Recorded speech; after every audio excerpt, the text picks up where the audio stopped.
Vijayawada university మంచి భవిష్యత్తు కోసం తెలుగు విద్యార్థులు ఇష్టపడే యూనివర్సిటీ. కాల్ 9059052378 9059052379.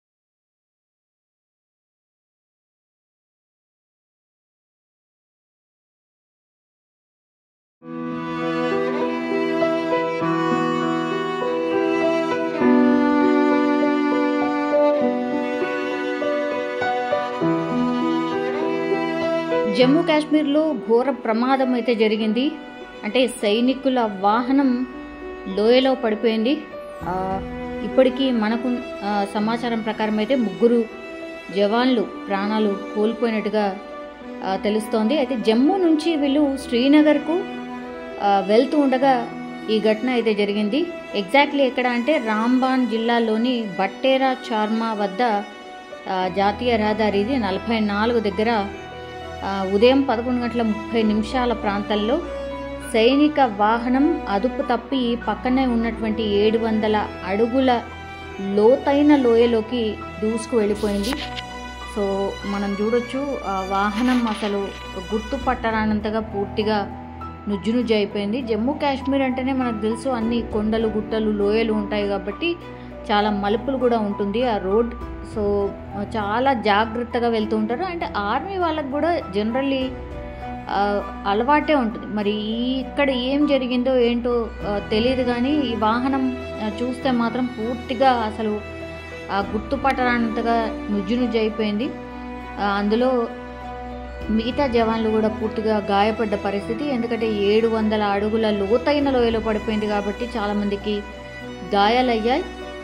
ఇప్పటికైతే అధికారికంగా 3 చనిపోయినట్టుగా చెప్తున్నారు. ఇంకా కొంతమంది పరిస్థితి కూడా విషమంగా ఉంది. చాలా సివియర్ ఇంజురీస్ ఉన్నాయన్నట్టు చెప్తున్నారు. అండ్ మృతుల సంఖ్య కూడా పెరిగే అవకాశం ఉందని కూడా చెప్తున్నారు. అయితే ఎవరు మృతి చెందారు అని అంటే అమిత్ కుమార్, సుజిత్ కుమార్ అలాగే మన్ బహదూర్గా గుర్తించారు అధికారులు అయితే.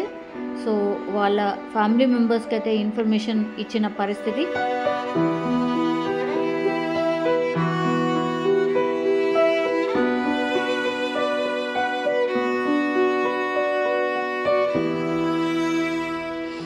పూర్తిగా ఈ ప్రమాదం గురించి అయితే సమాచారం తెలుసుకున్నటువంటి ఆర్మీ కావచ్చు, పోలీసులు కావచ్చు, అట్లాగే ఎస్డిఆర్ఎఫ్ స్థానిక వాలంటీర్స్ కూడా అక్కడికి చేరుకొని పూర్తి స్థాయిలో సహాయక చర్యలు చేపడుతున్నారు. ఎందుకంటే 700 లోయలో పడిపోయినటువంటి వాహనం లోపల ఉన్నటువంటి జవాన్లని తీసుకురావడం అంటే అంత మామూలు విషయం అయితే కాదు. తాళ్ల సహాయంతో కిందికి వెళ్ళి సహాయక సిబ్బంది ఆ తర్వాత వాళ్ళని రెస్క్యూ చేస్తున్న పరిస్థితి అయితే కనిపిస్తోంది. ఇంకా కూడా సహాయక చర్యలు కొనసాగుతున్నట్టుగా కూడా అధికారులు చెప్తున్నారు.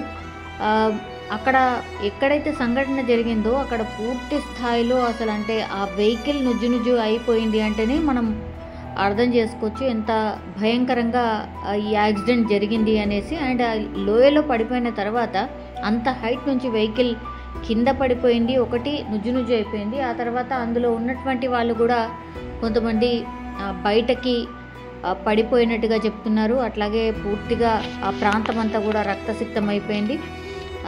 ఏదైతే ఈ సైనిక వాహనం ఉందో అసలు ఆ వాహనం లోపలైతే భయానక పరిస్థితి ఉన్నట్టుగా కూడా ఈ రెస్క్యూ సిబ్బంది చెప్పిన పరిస్థితి అయితే కనిపిస్తోంది. అయితే ఈ ప్రమాదం జరిగిన తర్వాత వాహనం అయితే గుర్తుపట్టనంతగా పూర్తిగా ధ్వంసమైపోయిన పరిస్థితి అయితే కనిపిస్తోంది. ఇప్పుడు ఈ యాక్సిడెంట్ ఎందుకు జరిగింది ఆర్ ఈ బస్సు లోయలో ఈ వెహికల్ లోయలో ఎట్లా దూసుకు వెళ్ళింది ఏంటి అనే ఇన్ఫర్మేషన్ అయితే పూర్తిగా అధికారులు అయితే సేకరిస్తున్నారు. ప్రమాదం ఎట్లా జరిగింది ఏంటి అనేది కూడా ఆరా తీస్తున్న పరిస్థితి. ఎందుకంటే 11:30 ప్రాంతం ఇదేమి రాత్రి టైంలో అయితే డెఫినెట్లీ కాదు. మరి ఎట్లా అయ్యింది ప్రమాదం అనేసి కూడా పూర్తి స్థాయిలో అధికారులు అయితే ఇన్ఫర్మేషన్ తీసుకుంటున్నారు. రెస్క్యూ ఆపరేషన్స్ ఇంకా కూడా కొనసాగుతున్నాయి. అట్లాగే దగ్గరలో ఉన్నటువంటి హాస్పిటల్స్కి కూడా జవాన్లు ఎవరైతే తీవ్రంగా గాయపడ్డారో వాళ్ళని తీసుకువెళ్తున్న పరిస్థితి అయితే కనిపిస్తోంది. ముందే అక్కడ ఉన్నటువంటి పరిస్థితి మనందరికీ తెలిసిందే. అట్లాంటిది మరోసారి జవాన్లకు సంబంధించిన వెహికల్కే యాక్సిడెంట్ అవ్వడం ఇది కొంత ఆందోళన కలిగిస్తున్నటువంటి అంశం.